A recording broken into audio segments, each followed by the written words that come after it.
All right, guys, back with week 4's update. Not a whole lot different than week 3. The grass is greening up a little bit. Some of the die out has recovered, but it doesn't look great. But on the other side, it doesn't look horrible. Let me go ahead and stand back and you can see the rest of the front yard. A lot of the bare spots have filled in quite a bit. Remember, this whole section here was nothing but dirt, as was this section. So a bunch of new grass has come in, and just not picture perfect, but I didn't expect that.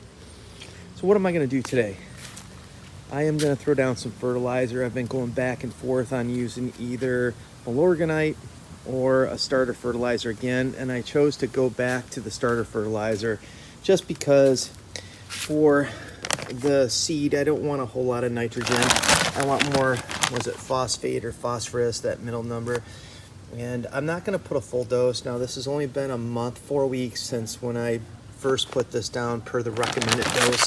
So I'm going to go a little lighter because the recommended spreader setting for the Scott's Speedy Green is 575. I'm going to probably go with like a 3.5. I'm not going to get too crazy. I'm not going to measure how much nitrogen I'm putting down or anything this time. I'm just going to throw it down and see what happens. So let's go ahead and get to it.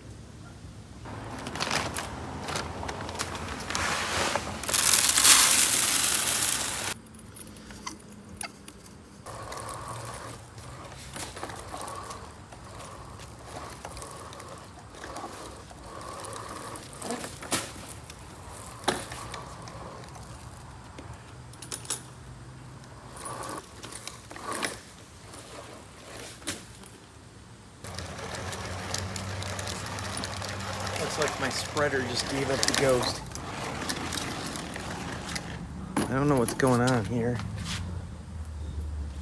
but I want to engage the flap and there's nothing, so I'm gonna have to pour this back out and take a look at what happened here. It looks like the problem is nothing more than that 3.5 setting was too small for that prill size and it was just jamming it up. So I made it a 5. I know the recommended setting is 5.5. I want it a little lighter, but I want it to be able to flow. I don't know if you guys can see that. Go a little in here. When I open it at, this is 5, it barely opens to the prill size, the largest prill size. So I'm gonna go with that, see how it goes. It's a little lighter than the full dose, but not necessarily the full recommended setting per the bag. So we'll go ahead and throw this down. I did make a mess. I'll have to sweep that into the mulch area. It won't hurt anything.